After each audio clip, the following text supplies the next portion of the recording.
Las civilizaciones perecen, pero su arte perdura. Ese es el gran aporte, esa es la gran línea de continuidad en la historia.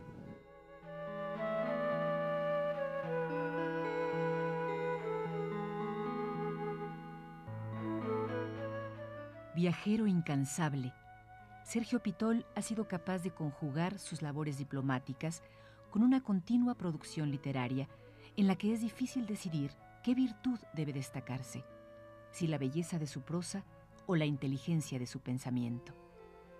Diplomático, conferencista, traductor de las literaturas rusa, checa y polaca, es en su lengua original donde alcanza en el cuento, el ensayo y la novela su inspiración conmovedora y atrayente. Traducido a varios idiomas, destacan entre sus obras El tañido de una flauta, El desfile del amor, Domar a la divina garza, y su más reciente publicación, El arte de la fuga, ha alcanzado ya éxito internacional.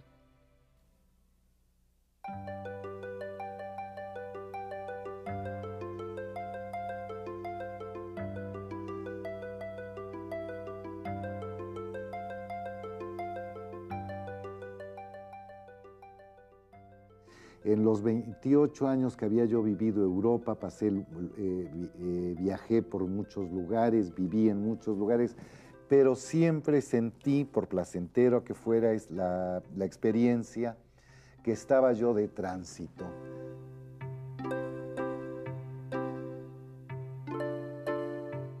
Aquí volví a mi tierra. Aquí volví a mi infancia, aquí volví a recordar los relatos que mi abuela me contaba sobre su juventud, sobre su niñez, a reconocerme. Y todo esto fue extraordinariamente benéfico, podría yo decir, para mi vida y para mi obra.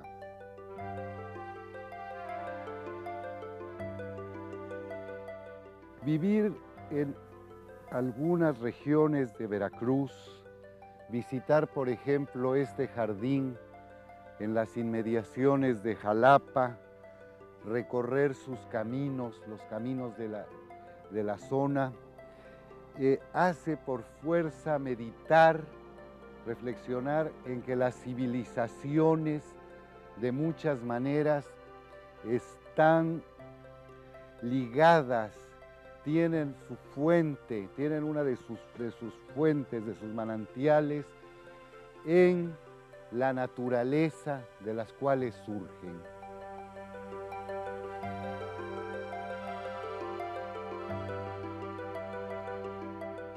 El campo está lleno de olores, de sabores, de flores. Por todas partes encontramos los árboles que dan el copán y la mirra, los mismos cultivos de la región, el café, la naranja, tienen una floración profundamente aromática.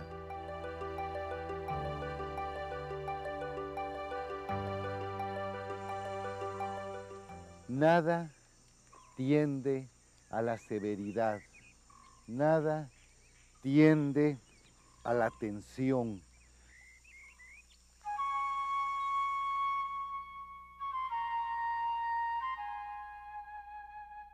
En este sentido, por esto mismo, el estar en el centro del estado de Veracruz, el tener este museo donde se pueden visitar estas piezas, el poder salir a los sitios históricos en los que fueron protagonistas los españoles, como en el que fueron protagonistas los indígenas, me parece que le da a mi vida y a mi estancia una mayor riqueza.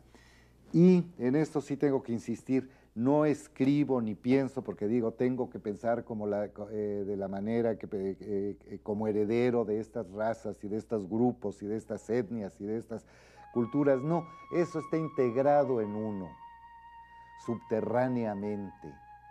Y lo tiene uno que respetar. Mi relación con las piezas prehispánicas y especialmente, concretamente, con las de las culturas del Golfo, se dio de una manera natural, absolutamente espontánea, desde la infancia. Yo viví en aquella época en Potrero, en el ingenio de Potrero, aquí en el estado de Veracruz. Mi tío, que era mi tutor, se había convertido en un coleccionista amateur de piezas arqueológicas. Quizá en ese tiempo me fui habituando y se me fue despertando una curiosidad y una simpatía por el arte prehispánico. Y, como es natural, el que conocía marcadamente era el de nuestra región, era el arte totonaca o de algunas otras regiones de Veracruz.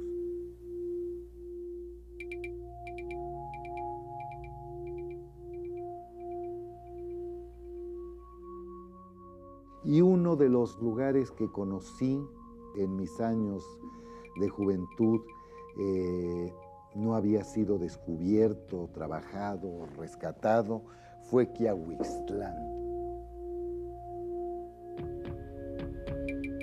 Ese cementerio totonaca que está en lo alto de una montaña que parece ella misma labrada por manos de escultores.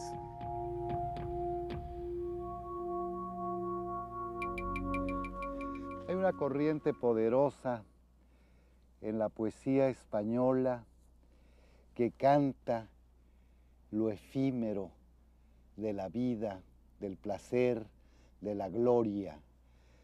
Estas ruinas que ves, Fabio, fueron en otro tiempo Itálica famosa, dice un poema. Las coplas de Jorge Manrique a la muerte de su padre giran en torno a este tema.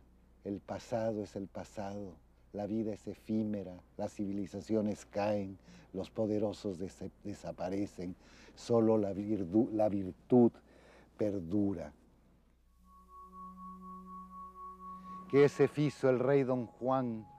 Los infantes de Aragón que se ficieron, que fue de tanto galán, que de tanto esplendor como truxeron.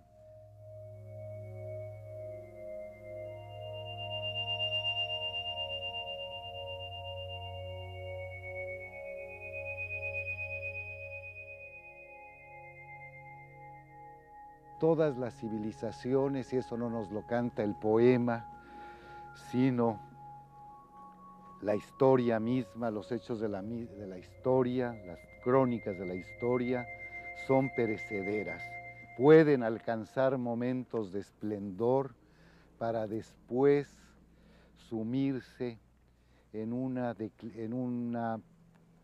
declive, en una caída, a veces rápida, a veces muy larga, a veces por causas naturales, a veces por la acción del hombre, a veces también por razones misteriosas que no logramos comprender nunca.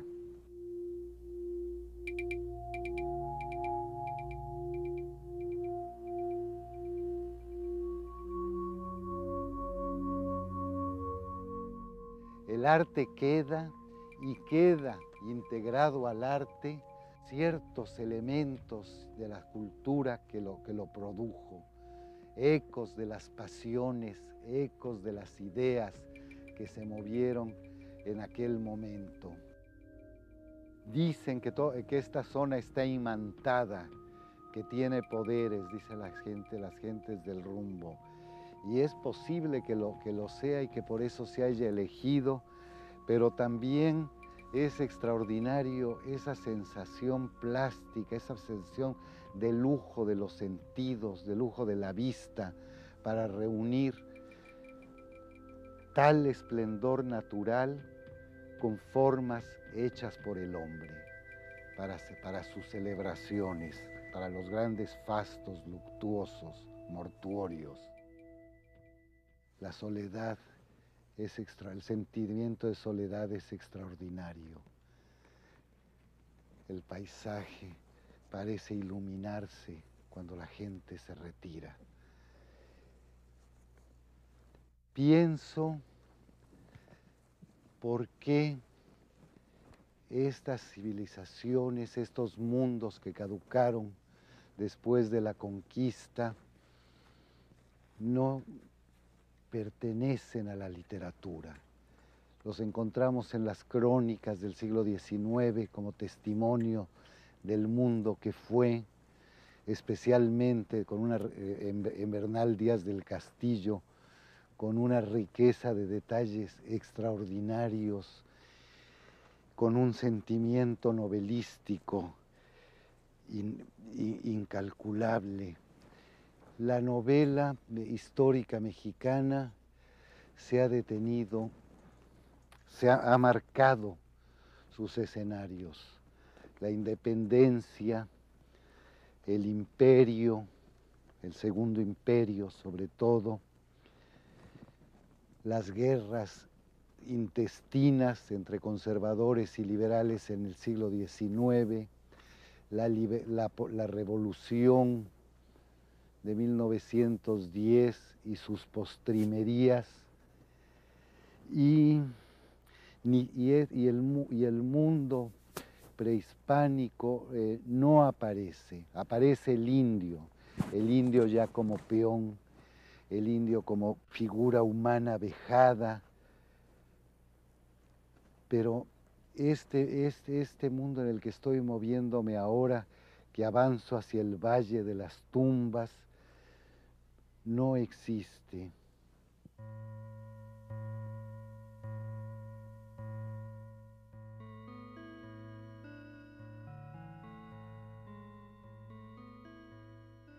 Es muchísimo lo que se ha avanzado en los descubrimientos, la excavación, el mantenimiento y sobre todo en el aprecio a las obras de arte de las culturas prehispánicas.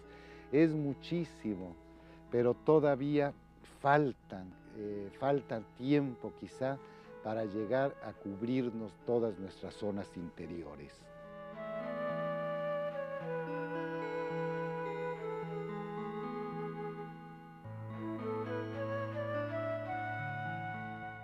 Las culturas prehispánicas se basan en la forma, hemos dicho. Cada una de estas culturas crea un canon. Es fácil reconocer, el ojo mismo reconoce a qué cultura pertenece determinada pieza, determinada escultura. Generalmente este canon es rígido, pero está abierto a las influencias. La forma es generalmente geométrica o simbólica. En las piezas artísticas de las culturas veracruzanas, la geometría no tiene una importancia fundamental como la tiene en Oaxaca o en Tenochtitlán.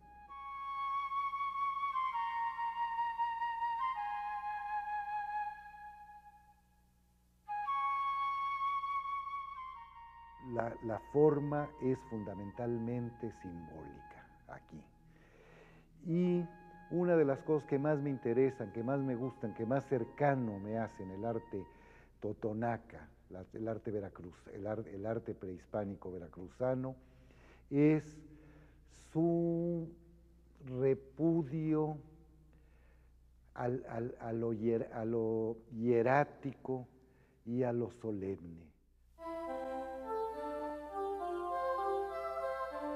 Son piezas de una cultura mucho más relajada, son piezas de una cultura mucho más amable, son piezas donde la risa tiene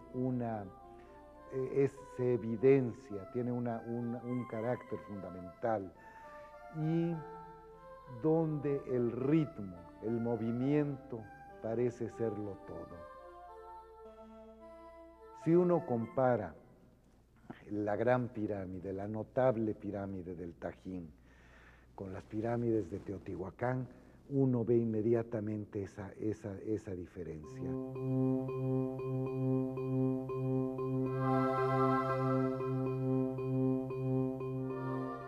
Tajín esconde lo hierático. Los nichos mismos le van dando un ritmo que rompen y desechan o repudian este carácter tajante, hierático de las otras culturas. Sean las caritas sonrientes, las piezas mayores, sus pirámides, sus construcciones, esto se va notando como una característica de los totonacas.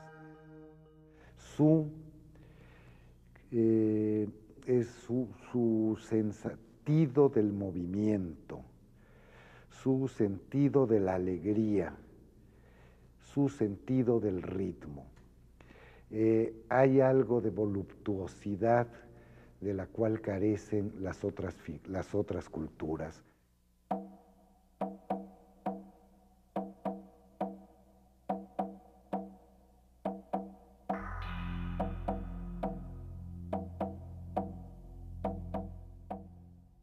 Estamos ya en el centro ceremonial de Zempoala, que es al mismo tiempo el centro de la población contemporánea. El centro ceremonial está rodeado de una cortina de mangos y posiblemente ceibas que le dan un esplendor wagneriano, que encierran con un esplendor wagneriano este espacio perfecto.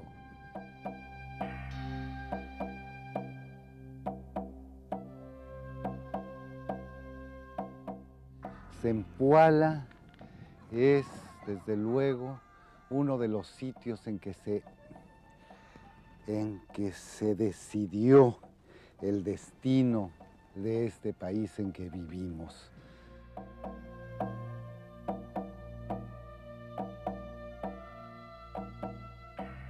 Cortés vino acompañado por algunos soldados, por algunos de sus hombres y por la Malinche, que era su lengua, es decir, su intérprete.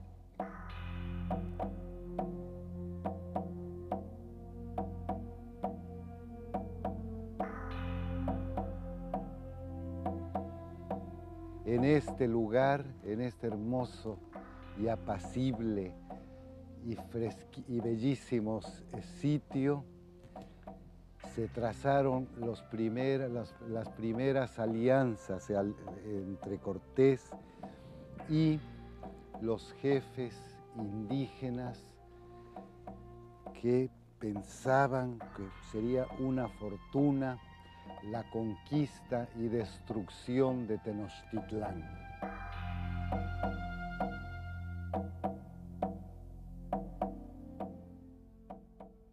En el momento en que Cortés estuvo en este mismo lugar tratando de conquistarse al cacique gordo de Zempoala y de tenerlo como aliado para emprender la lucha contra la gran Tenochtitlán. Hasta entonces se han circulado corrientes magnéticas, corrientes históricas, corrientes verbales que han hecho de nosotros lo que somos ahora, que han hecho de nuestra cultura lo que es ahora, que han constituido un ser que se manifiesta o trata de manifestarse libremente como independiente de las dos culturas y a la vez como un resumen de esas dos mismas culturas.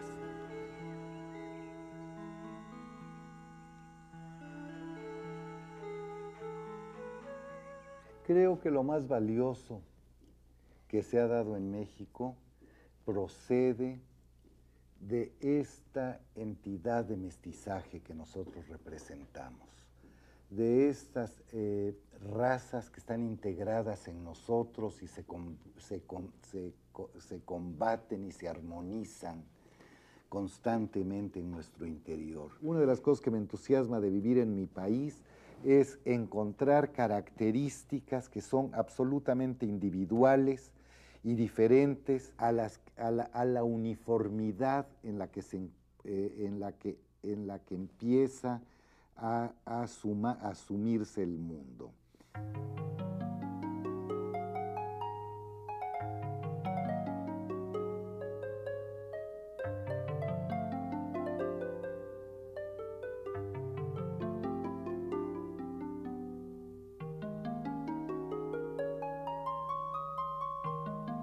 Estamos ahora en la antigua Veracruz, un lugar relacionado con la primera expedición de Cortés y sus hombres por el territorio que hoy es mexicano.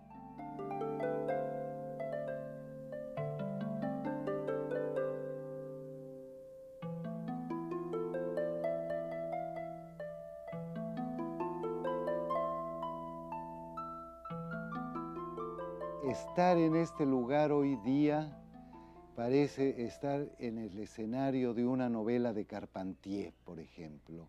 Esto es como la coagulación, la cristalización de lo real maravilloso que este escritor encontraba como esencial en América y que es la fuente de sus novelas. Una vez que la naturaleza advirtió que los hombres que habían construido esta casa y que moraban en ella no la iban a tomar como lugar definitivo de permanencia, fue manejando sus ejércitos. La flora, la fauna se ponen en contra de estas construcciones. Empiezan a llegar las serpientes de distinto calaje, empiezan a llegar escorpiones, empiezan las aves a derramar semillas sobre los techos y las paredes y nace una arborescencia que poco a poco se va apoderando de los muros, destruye los techos, rompe las puertas, rompe los pisos. Todo parece como la ejemplificación visual de una fábula moralista del siglo XVIII, o de una parábola bíblica, o de un cuento de niños. Cuando uno entra a estos pasajes, a estos pasillos, se sienta en el suelo, uno advierte que el triunfo ha sido puramente el de la naturaleza, que la naturaleza se impuso nuevamente al hombre. Lo dejó salir a buscar las pepitas de oro y las piezas valiosas, y ella se aposentó en la casa. Estar aquí es entrar precisamente al corazón de un relato feérico, de un relato de hadas, de un relato que tiene también una conclusión moral. Y en buena parte, todos nosotros, escritores, pintores, ciudadanos, seres normales, personas comunes y corrientes, tenemos todavía muchas dudas sobre lo que somos. Tenemos muchas reacciones internas, muchos combates intestinos.